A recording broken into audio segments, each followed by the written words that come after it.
You know what's funny about marriage? You think you know someone until they show you exactly who they are when money gets tight. 2 weeks ago, I made the mistake of asking my wife a simple question about our credit card statement. $847 in 1 month.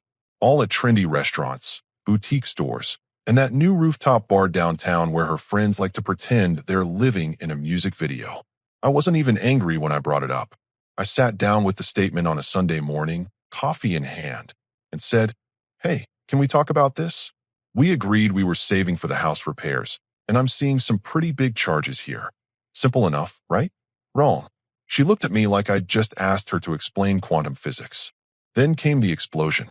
Are you seriously going to micromanage every dollar I spend? I work too, you know. I deserve to have fun with my friends. You're being controlling, and honestly, it's not attractive. Controlling. For asking about nearly $900 in restaurant bills and shopping sprees while we've got a leaky roof and a car payment due. But sure, I'm the problem. That was the moment she decided I didn't exist anymore. And I mean that literally. For 2 solid weeks, I became a ghost in my own house. She'd wake up, get ready for work, and walk past me like I was furniture.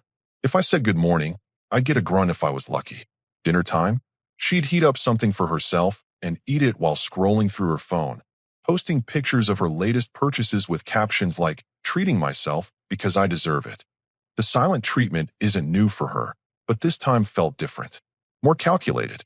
She was making a point, and that point was clear. Question her spending, and you get frozen out until you apologize and hand over the credit cards. But here's what she didn't expect. I stopped trying to break the ice. No more "how was your day?" No more attempts at conversation. Two can play that game, and I've got more patience than she thinks. The Real kicker came last Tuesday when I overheard her on the phone with her mother, planning this elaborate birthday dinner. Yeah, I made reservations at that new steakhouse downtown, the one with the private dining room. I invited everyone, you, Dad, my brother and his wife, the cousins. It's going to be perfect. Notice what was missing from that conversation.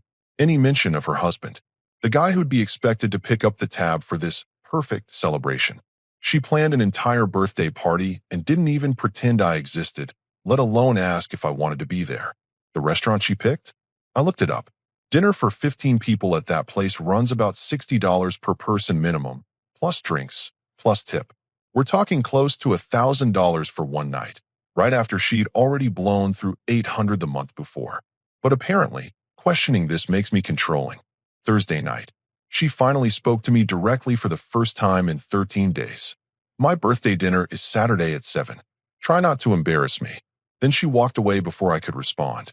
Try not to embarrass her. After 2 weeks of treating me like I didn't deserve basic human decency in my own house, she had the nerve to talk about embarrassment. That's when I made my decision. Saturday afternoon, while she was getting ready upstairs, I grabbed my keys and left. No explanation, no argument, no drama. I drove to the sports bar across town, ordered a burger and a beer, and watched the game. For the first time in 2 weeks, I felt peaceful. My phone stayed silent until 7:30. Then it started ringing. And that's when things got really interesting. The first call went to voicemail. I was halfway through my burger when the second one came in. This time I answered, "Where the hell are you?" Her voice was sharp, but I could hear something else underneath it. Panic. "I'm having dinner," I said calmly, taking another bite. "What do you mean you're having dinner? You're supposed to be here. Everyone's asking where you are." I could hear voices in the background, the clinking of glasses, the sound of a busy restaurant. Her perfect birthday dinner was happening without the guy footing the bill. "Well, that's interesting," I said, "because for the past 2 weeks, you've made it pretty clear that I don't exist. So I figured I'd save everyone the trouble and just not exist somewhere else tonight. This is not the time for your petty games. Get down here right now." Petty games. After 14 days of silence, cold shoulders, and being treated like a walking ATM, she thought this was about games. "You know what's funny?" I said, watching the basketball game on the screen above the bar. 2 weeks ago, when I asked about $800 in charges, you told me I was controlling. Said you deserve to have fun. Well, guess what? I deserve to have fun too. And tonight, my fun doesn't include celebrating someone who doesn't celebrate me. The line went quiet for a moment. I could hear her moving, probably stepping away from the table. "Everyone is staring at me," she hissed. "My whole family is here asking questions. You're making me look like an idiot." I'm not making you look like anything. You planned this whole dinner without including me in any conversation about it. You invited 15 people to an expensive restaurant and just assumed I'd show up to pay for it. After 2 weeks of pretending I don't exist, you made your choice. Fine, she said, her voice getting louder. If you want to be childish and ruin my birthday, that's on you. But don't expect me to forget this. I don't expect you to forget anything. I expect you to explain to your family why your husband isn't at your birthday dinner. Should be interesting. And I hung up. My phone buzzed with 3 text messages in rapid succession. You're being ridiculous. Everyone thinks something's wrong with us. Just come down here and we'll talk later. I turned my phone face down and ordered another beer. The thing is, I could picture exactly what was happening at that table. Her parents, confused about where I was. Her brother asking questions. The cousins whispering. Her trying to come up with some excuse that didn't make her look bad, while also not admitting she'd been giving me the silent treatment for 2 weeks. Around 8:15, my phone rang again. Different number this time. Hello. Hey, it's me. Her brother's voice. Look, she asked me to call you. Says you had some kind of fight? The whole table's feeling awkward here, man. Her mom keeps asking if you're sick or something. I had to respect the guy for trying. He was always decent to me, never got involved in our drama. We didn't have a fight, I told him. We haven't spoken in 2 weeks. She decided I didn't deserve basic conversation in my own house, so I decided she didn't deserve my presence at her party. 2 weeks. Seriously, 2 weeks of complete silence because I asked about her credit card bill. You tell me, does that sound reasonable to you? He was quiet for a minute. Man, that's not normal. No, it's not. So when she tells everyone I'm sick or had to work late or whatever story she's spinning, just remember that conversation. After I hung up, I realized something had shifted. For 2 weeks, I'd been the bad guy in her story, the controlling husband who dared to question her spending. But now, with her family sitting around that table asking where I was, she had to actually explain her behavior. And that explanation was going to be very interesting. My phone stayed quiet for the rest of the night. When I got home around 10, her car wasn't in the driveway. She didn't come home until after midnight, and when she did, she went straight upstairs without saying a word. The silent treatment was back, but this time, it felt different. This time, she wasn't punishing me. She was avoiding me, and that meant I was winning. Sunday morning came with a phone call at 9 a.m. I was making coffee when I saw her mother's name on the screen. Good morning. I answered, genuinely glad to hear from her. We'd always gotten along well. Hi, honey, how are you feeling? Her voice had that careful tone people use when they're fishing for information. I'm feeling great, actually. How are you? Well, I'm a little concerned. Last night was unusual. She said you weren't feeling well, but you sounded fine when her brother called you. Smart woman. She knew something wasn't adding up. I felt perfectly fine yesterday, I said. I was at Murphy's Sports Bar having dinner and watching the game. Had a great time, actually. Long pause. Oh, so you weren't sick? Not at all. Why would she say that? Another pause. I could practically hear the gears turning. She said you had come down with something sudden and couldn't make it. But honestly, the whole evening felt strange. She seemed on edge, kept checking her phone, and when people asked about you, she got defensive. Here was my moment. I could either protect her lies or tell the truth. 2 weeks ago, I might have covered for her.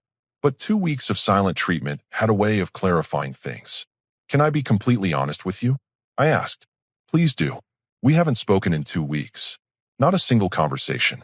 I asked her about some large charges on our credit card, and she decided to punish me with complete silence.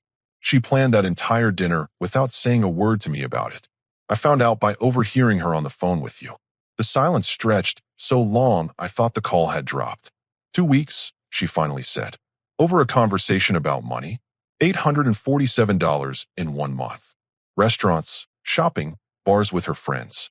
We're supposed to be saving for house repairs, and I thought we should at least discuss it. Apparently, that made me controlling. Oh, honey, she said, and I could hear the disappointment in her voice. That's not how marriage works. No, it's not. But when I tried to have an adult conversation about our finances, she exploded and then froze me out completely. So when she expected me to show up and pay for a $1,000 birthday dinner after 2 weeks of treating me like I didn't exist, I decided to pass. $8,000? Her voice went up. For one dinner? That place runs about $60 per person minimum, plus drinks and tip. 15 people. You do the math. I heard her take a deep breath. I had no idea it was that expensive. She just said she wanted to take the family somewhere nice. If I'd known. It's not about the money itself, I said. It's about respect. She spent $800 without discussing it, then gave me the silent treatment when I brought it up, then planned an expensive party and assumed I'd just show up and pay for it, all while treating me like I was invisible in my own house. This explains so much about last night, she said quietly. She was so tense, and when your brother-in-law asked if everything was okay between you two, she practically snapped his head off. What did she tell everyone when they asked where I was? First, she said you were sick. Then when people kept asking, she said you had to work. Then she said you had a headache. The story kept changing, and everyone noticed. That made me smile. I bet they did. Honey, I'm sorry. I raised her better than this. This silent treatment business, her father and I never modeled that kind of behavior. That's not how you handle disagreements in a marriage. I appreciate that, I said. And I want you to know, I've never wanted to put you in the middle of our problems. But I'm not going to pretend everything's fine when it's not. Good for you, she said firmly. You shouldn't have to. And frankly, I'm embarrassed that she put everyone in that position last night. The whole table could feel the tension. After we hung up, I felt lighter somehow. For 2 weeks, I'd been questioning whether I was overreacting. But hearing it from someone else's perspective confirmed what I already knew. This wasn't normal, and it wasn't okay. Around noon, I heard her car pull into the driveway. She came in through the front door, saw me reading on the couch, and headed straight for the stairs. Your mother called, I said without looking up from my book. She stopped. What did you tell her? The truth. What truth? I looked up at her then. That we haven't spoken in 2 weeks because you decided to punish me for asking about your credit card charges. That you planned a $1,000 dinner without including me in any conversation about it. That you lied to your entire family about why I wasn't there. Her face went through several different expressions. Anger, panic, and finally something that looked like fear. You had no right to drag my family into our business. I didn't drag anyone anywhere. Your mother called because she was concerned about the obvious tension at your party. She asked direct questions, and I gave her honest answers. You're trying to turn my family against me. I'm not trying to do anything except live in peace in my own house. But if you want to keep playing games, you should know that other people are starting to notice. She opened her mouth to respond, then closed it. For the first time in 2 weeks, she looked uncertain. And that's when I knew the power dynamic had officially shifted. Tuesday afternoon, I was working from home when my brother-in-law called. He never calls during work hours unless something's up. Hey man, weird question, he said. Did my sister ask you for money recently? No. What? She called yesterday asking if we could lend her $1,500. Said it was for an emergency, something about the car needing repairs. But when I asked for details, she got vague and defensive. I sat back in my chair. What kind of vague? Wouldn't say what was wrong with the car, wouldn't say which shop she was taking it to. Just kept saying she needed the money fast. When I suggested she use your insurance or that you guys could probably handle a car repair, she got weird about it. This was interesting. What did you tell her? I told her I'd need to talk to my wife first, and that we'd want to see an estimate from the mechanic. She hung up pretty quickly after that. I pulled up our bank account on my laptop. No car repairs. No emergency expenses. But there was something else. A pending charge for $430 at some boutique downtown. Yesterday's date. There's no car emergency, I told him. But there is a $400 shopping charge from yesterday. Seriously? She lied about needing money for car repairs to go shopping. Looks that way. And here's the thing. She hasn't spoken to me in over 2 weeks, so she couldn't exactly ask me for money. Wait, you're still not talking? I thought that birthday dinner thing was just a misunderstanding. Nope. Still getting the silent treatment. But apparently, she's comfortable enough to rack up charges on our joint account while asking your family for cash. He was quiet for a moment. Dude, this is getting weird. Mom called me after she talked to you Sunday. She's really concerned about how my sister's handling things. What did she say? That the silent treatment stuff reminded her of how my sister acted as a teenager when she didn't get her way. Mom said she thought my sister had grown out of that behavior. Apparently not. Look, I don't usually get involved in you guys' business, but this doesn't feel normal. The lying about money, the silent treatment, trying to get cash from family members. It's like she's spiraling. Or she's just showing her true colors when she doesn't get her way. Maybe. Either way, I thought you should know about the money thing.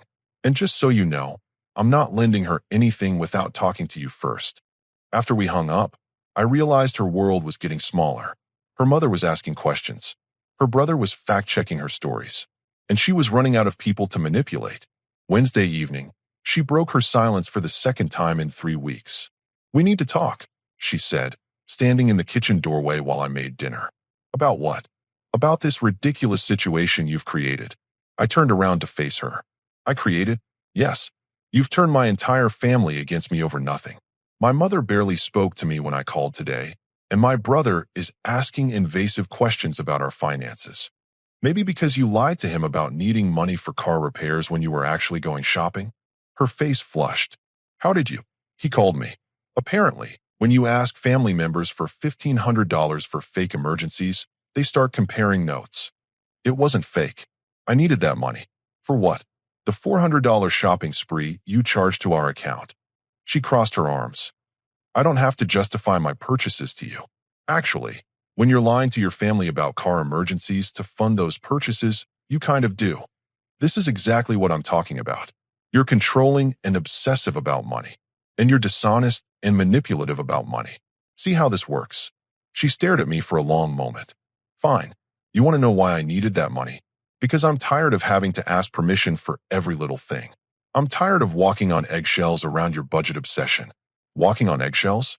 You haven't spoken to me in 3 weeks. How exactly have you been walking on eggshells?" "Before that, before you started monitoring every purchase." "Monitoring?" "I asked about one credit card statement. $800 in 1 month. That's not monitoring. That's basic financial awareness." "Whatever. The point is, I shouldn't have to justify wanting nice things to my own husband. And I shouldn't have to find out about $1,000 birthday dinners by overhearing phone calls. I shouldn't have to discover that my wife is lying to her family about needing emergency money. And I definitely shouldn't have to live in my own house like a stranger because my wife thinks the silent treatment is an appropriate response to adult conversation." She opened her mouth to respond, then stopped. For a moment, she looked like she was actually considering what I'd said. "Look," she said finally, "maybe we both overreacted. But this has gone far enough. We can't keep living like this."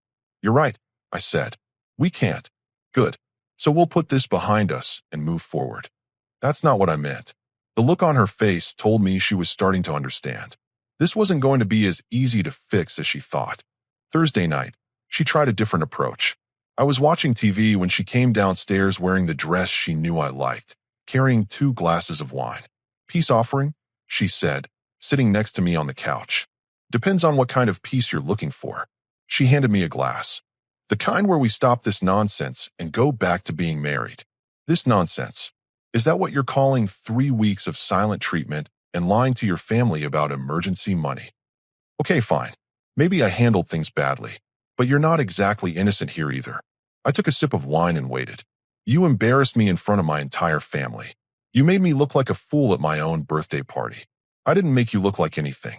You planned a party without including your husband, then had to explain why he wasn't there. That embarrassment was entirely self-inflicted. Whatever. The point is, we both made mistakes. Now we move past it. Just like that. Just like that. We're adults. We can get over this." I set down my wine glass. "Here's the thing. I don't think we can just get over this. Because this isn't really about money or birthday parties. It's about respect. I respect you." "No, you don't. You think respect means I should quietly accept whatever behavior you dish out, and then pretend nothing happened when you decide it's convenient to make up." She shifted uncomfortably. "That's not fair. 3 weeks ago, I tried to have a conversation about our finances. Instead of discussing it like adults, you exploded and then refused to speak to me for 2 weeks. When that didn't work, you planned an expensive party and assumed I'd show up to pay for it. When I didn't, you lied to your family about why. When your family started asking questions, you tried to borrow money from your brother using a fake story. And now that all of that is blown up in your face, you want to pretend none of it happened. So what are you saying? I'm saying this pattern isn't sustainable. You can't treat me like garbage until you need something, then flip a switch and expect everything to be fine." She was quiet for a moment. "So what do you want? An apology? I want you to understand that actions have consequences.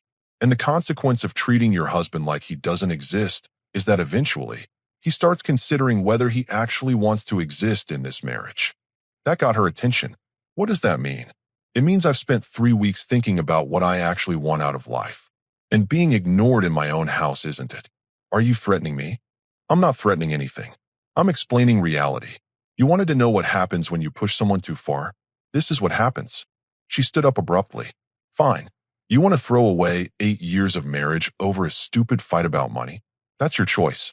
But don't expect me to beg. I'm not expecting you to do anything. That's been pretty clear for the past 3 weeks. You know what? Maybe you're right. Maybe we should take a break. Give each other some space to think. Where exactly are you planning to go? She paused. I'll figure something out. Your parents' house? Your brother's? A hotel? Because those all cost money, and according to your recent credit card statements, you're pretty comfortable spending it. I have my own money. Do you? Because 3 days ago you were asking your brother for $1,500 for a fake car emergency. Her face flushed again. I don't need this. I don't need you monitoring my spending and throwing it in my face every time we disagree about something. Then leave. The words hung in the air between us. She stared at me like I'd slapped her. What? You heard me. If you don't like having an adult conversation about finances, if you don't like being held accountable for lying to your family, if you think the silent treatment is an appropriate way to handle disagreements, then leave. Go find someone who's okay with that behavior. You don't mean that. Try me. She stood there for a long moment, clearly expecting me to backtrack or soften the statement. When I didn't, something shifted in her expression. You'll regret this, she said finally. The only thing I regret is letting it go on this long. Fine. Maybe I will leave. And when I do, don't come crawling back when you realize what you've lost. I already know what I've lost. 3 weeks of peace and quiet, followed by drama, manipulation, and financial dishonesty. I think I'll manage. She stormed upstairs. I heard drawers slamming, closet doors banging. But an hour later, the noise stopped. And when I went to bed, she was still there. Because here's what she was finally starting to understand. Threatening to leave only works if the other person is afraid of losing you. And after 3 weeks of being treated like I didn't exist, I was beginning to realize that losing her might not be the worst thing that could happen to me. Friday morning, she was gone when I woke up. No note, no text, nothing. I found out where she went when her mother called that afternoon. She showed up at our house last night with 2 suitcases, she said, crying about how you kicked her out and won't let her come home. Interesting version of events, I said. What did you tell her? I told her that marriages don't work when one person gives the other person the silent treatment for weeks. And I told her that lying to family about needing emergency money was unacceptable. How did that go over? Not well. She accused me of taking your side. Said I was supposed to support my daughter unconditionally. And what did you say to that? I told her that supporting someone doesn't mean enabling bad behavior. That if she wants to act like a teenager, she can expect to be treated like one. I had to smile at that. She's lucky to have parents who still believe in accountability. Well, she doesn't see it that way. She's been calling her friends all morning, trying to find someone to take her side. From what I can hear, it's not going well. What do you mean? Apparently, her friend group isn't as sympathetic as she expected. One of them pointed out that giving your husband the silent treatment for 3 weeks isn't normal. Another one said she'd be furious if her husband planned expensive dinners without discussing it first. Really? She hung up on 2 of them. The third one, the one who usually enables her shopping sprees, told her maybe she should consider marriage counseling. That must have been a wake-up call. You'd think so, but instead of reflecting on her behavior, she's doubling down. Says everyone's being unfair to her, that no one understands how controlling you are. Of course she is. There's something else, her mother said. Her father and I had a long talk last night. We've decided we're not going to support this tantrum financially. She can stay here for a few days, but if she wants to make this separation permanent, she'll need to figure out her own living situation.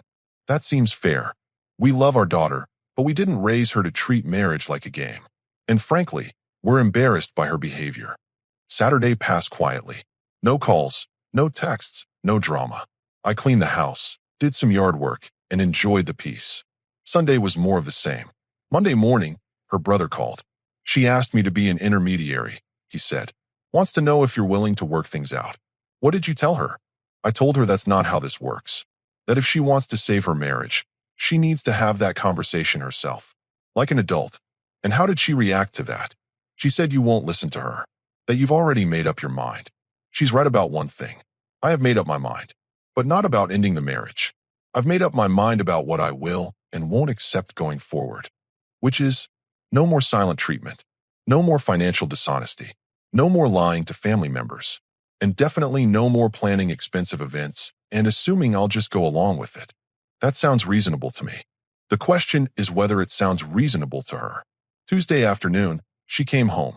I was working in my office when I heard her car in the driveway. She walked in carrying the same 2 suitcases she'd left with. "We need to talk," she said, standing in the doorway. "Okay, I've been thinking about what you said, about respect and consequences." I waited. Maybe I did handle things badly. Maybe the silent treatment wasn't the right way to deal with our disagreement. Maybe. Okay, it wasn't. It wasn't fair to you, and it wasn't fair to my family when they got dragged into it. What else? The money thing. I shouldn't have lied to my brother about the car. And I should have talked to you before planning the birthday dinner. And I'm sorry. I'm sorry for all of it. I looked at her for a long moment. Do you know why I missed your birthday dinner? Because you were angry about the silent treatment. No, I missed it because I realized that showing up would have sent the wrong message. It would have told you that you could treat me however you wanted, and I'd still be there when you needed something. That's not a marriage. That's a one-sided relationship with a doormat. She flinched at that. The question now, I continued, is whether you actually understand that, or whether you're just saying what you think I want to hear so things can go back to the way they were. I understand it. Do you? Because if this happens again, if you decide to punish me with silence the next time we disagree about something, I won't be here when you decide you're ready to talk. It won't happen again. Good. Because I meant what I said. I'd rather be alone than be ignored in my own house. She set down her suitcases. So we're okay? We're starting over. But this time, we're doing it with clear expectations. No silent treatment. No financial surprises. No lying to family. And if you have a problem with something I do or say, you use your words like an adult. I can do that. We'll see. Because here's what I learned during those 3 weeks. Respect isn't something you can demand. It's something you earn by refusing to accept anything less. And sometimes, the best way to save a marriage is to be willing to lose it. The woman who came home wasn't the same one who had left. She'd spent 4 days in her childhood bedroom, listening to her parents explain why her behavior was unacceptable. She'd called friends expecting sympathy and gotten reality checks instead. She tried to find someone to blame me and discovered that most people thought giving your spouse the silent treatment for 3 weeks was ridiculous. Most importantly, she learned that threatening to leave someone who's already considered what life would be like without you isn't much of a threat at all. We're 6 months past that birthday dinner now. We still disagree about things, but we talk about them. We work through them. And when she gets frustrated, she uses words instead of silence. Because she finally understands that marriage isn't a game where the person who cares less wins. It's a partnership where both people choose to show up every day with respect and honesty. And if they don't, well, then it's not really a marriage worth saving anyway. Our story has come to an end. If you've made it this far, how about subscribing to our channel? It helps us immensely. I've selected 2 other videos for you that I'm sure you'll enjoy. Feel free to click on them. I'll be waiting for you in the next story. See you soon.